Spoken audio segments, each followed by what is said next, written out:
You know that moment when you finally turn off the lights to sleep. The day is done, everything is quiet, and then your brain starts talking. It replays that awkward thing you said at work. It worries about a bill due next month. It invents a whole argument you might have tomorrow. You lie there thinking, why is this happening? Why can't I just turn it off? Here is the secret. Your brain is not broken. It is doing exactly what it is supposed to do. It has just been wildly misunderstood. Think of your brain like a company. During the day, the front desk is slammed. Calls are coming in. People are walking through the door. Your eyes, your ears, your senses are that front desk. They are processing the outside world. The rest of the company is busy dealing with all that incoming traffic. But when you turn off the lights and close your eyes, the front desk closes. The calls stop. The door is locked. And for the first time all day, the night shift can finally clock in. This is not the anxiety shift. This is the processing shift. Its only job is to sort through everything that happened. It files memories. It connects today's events to old ones. It tries to solve problems you did not have time for. This is a mandatory meeting. Your brain is designed to have it. So, when you are lying in the dark and your mind starts racing, you are not failing at sleep. You are hearing the night shift start its work. The first thing it does is open the logbook from the day. A part of your brain called the hippocampus acts like a security camera. It records events. At night, it plays the tapes back at high speed. It is looking for what mattered. That weird look from your boss. The funny thing your friend said. That thing you forgot to do. It is not trying to stress you out. It is trying to learn. It is asking, what from today do I need to remember for tomorrow? This is why you relive conversations.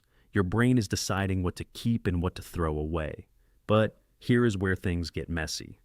The part of your brain that is the rational manager, the one that says that look probably meant nothing, starts to get tired. It is called the prefrontal cortex. As you get sleepy, this manager goes home. So the night shift is replaying these emotional tapes, and suddenly there is no one there to provide context. That small worry from the day now feels huge.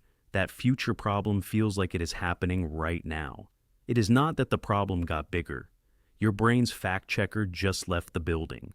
This emotional spike is a signal. Your brain thinks it has found something important to fix. So it does something logical and terrible.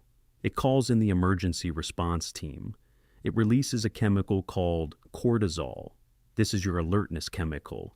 It is supposed to help you fight a bear. But right now, the bear is a thought about your inbox. Your heart rate goes up. Your body gets tense. You are now biologically alert, lying in a dark room, trying to sleep. Your brain's essential filing work has accidentally triggered a false alarm.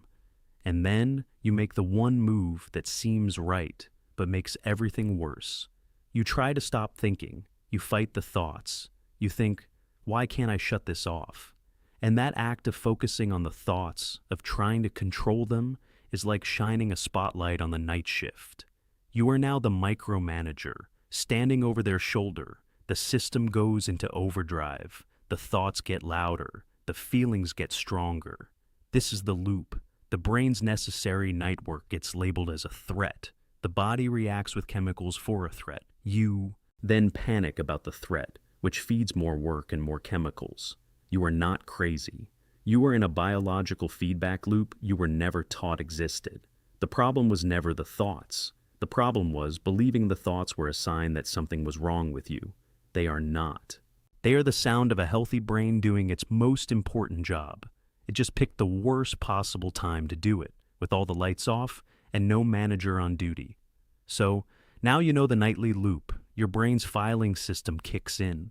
Your inner manager clocks out. The alarm chemicals get released. You fight the thoughts, and it all gets worse. You understand the mechanism.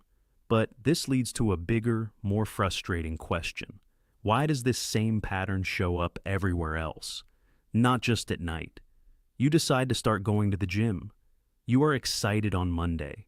By Wednesday, you feel a deep, heavy resistance.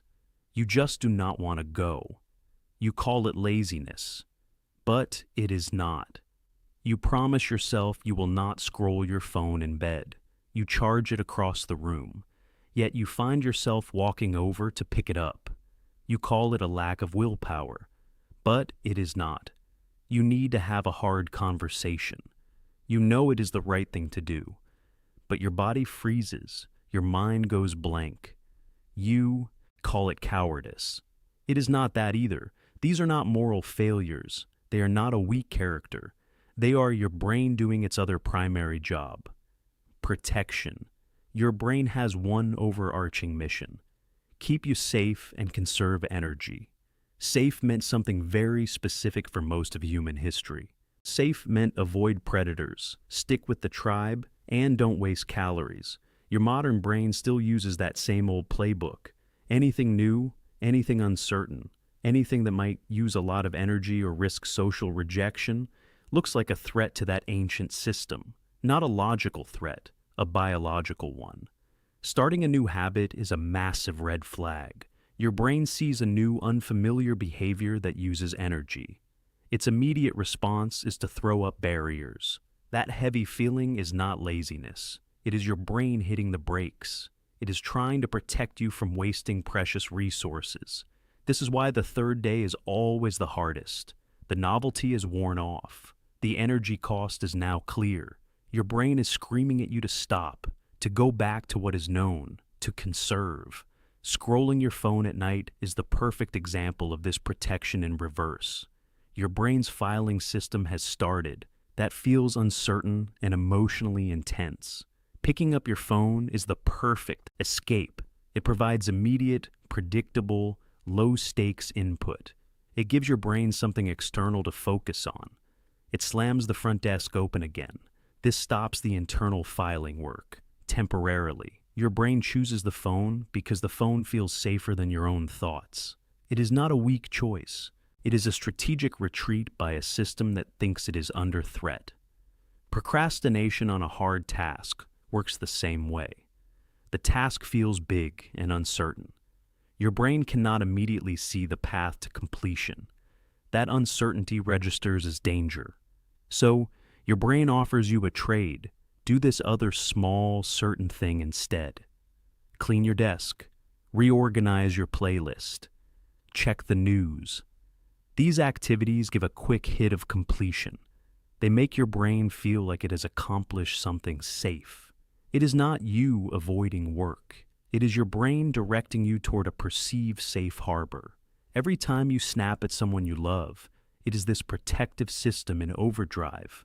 A difficult emotion comes up. Maybe it is feeling disrespected or hurt. Your brain's threat detector, a little almond-shaped region called the amygdala, fires an alarm. It wants the threat gone now. The fastest path is often lashing out. Your rational manager, the prefrontal cortex, is meant to step in and say, wait, let's think about this. But under stress, that connection weakens. The alarm bell drowns out the manager. You react to protect yourself. You see the pattern now.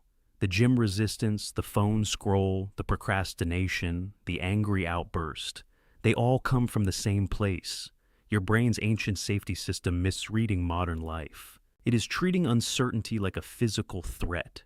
It is treating emotional processing like a predator in the dark, and it is using the only tools it has: resistance, distraction, avoidance, and reaction. You have been fighting yourself, but you were never fighting a character flaw. You were fighting a very old, very stubborn bodyguard who thinks it is saving your life.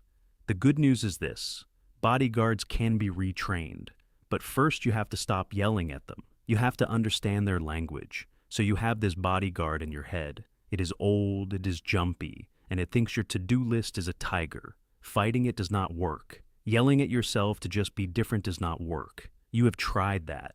Here is what does work. You stop fighting. You start leading. You do not argue with the feeling that the gym is a terrible idea. You acknowledge it. You say to yourself, yeah, my brain thinks this is dangerous. That is okay. It is just trying to help. Then you make the next step, so small that the bodyguard does not even notice. You do not decide to go to the gym. You decide to put on your workout shoes. That is it. Just the shoes. The bodyguard sees that. It is a tiny, harmless action. No threat detected. Once the shoes are on, you might decide to just walk to the end of the driveway. Again, no threat. You are not running from a predator. You are just walking. Each tiny step is a new signal. It tells your brain, this is safe. This is manageable. This is how you retrain the system. With evidence, not with force. For the phone scrolling at night, you use the same principle. You do not try to stop the thoughts. That is like telling the bodyguard to ignore the tiger. It will not work. Instead, you give the filing system a simple, boring job. You lie in the dark and you count your breaths backwards from 100. Or you listen to the quietest fan in the world. You are not trying to empty your mind. You are giving your brain a tiny, safe, external anchor. It is just enough to keep the front desk slightly open. This calms the bodyguard. It says, see, we are still monitoring the environment. Everything is fine. The internal filing can then happen in the background. It does not need to scream for attention. For procrastination, you stop thinking about the whole project. The whole project is the tiger. You break it into a single, concrete 3-minute action, not work on the report. That is terrifying. Open the document and write 3 bullet points. That is specific. That is tiny. You are not asking your brain to climb a mountain. You are asking it to step onto a curb. The bodyguard allows that. And once you have those 3 bullet points, you have changed your position. You are now in the document. You have started. The threat level drops. The hard conversation works the same way. You do not rehearse the whole talk. That triggers the threat system for an hour. You write down the one sentence you need to say first, just the opener. Hey, can we talk about what happened yesterday? You practice only that sentence. You make it familiar. Familiar feels safe. When the time comes, you have a safe, prepared entry point. The bodyguard is less likely to freeze you. This is not positive thinking. This is strategic action. You are physically building new roads in your brain. Every time you take that tiny, manageable step, you wear a little path, a neural pathway. Do it again, and the path gets clearer. A substance called myelin coats the path, making the signal faster. This is what change actually is. It is not a sudden burst of willpower. It is the slow, deliberate paving of a new road right next to the old panic highway. Eventually, the new road becomes the default. The old bodyguard learns a new route. It starts to see the gym, or the hard task, or the quiet dark, not as a threat, but as a familiar path. This takes the pressure off. You are not failing every time you feel resistance. You are just noticing an old alarm. Your job is not to silence the alarm. Your job is to gently, patiently prove it wrong. Action is the proof. Tiny, consistent action. So, tonight when the thoughts start, you will not fight them. You will thank your brain for trying to file the day. Then you will give it a tiny anchor, a breath to count. Tomorrow, when you feel that heavy resistance, you will not call yourself lazy. You will recognize the bodyguard, and you will find the smallest possible first step. Just the shoes, just the 3 bullet points, just the first sentence. You are not battling yourself anymore. You are collaborating with a fascinating ancient system. You are finally speaking its language. The language is not words. It is small, safe actions. That is the quiet clarity. That is how it works.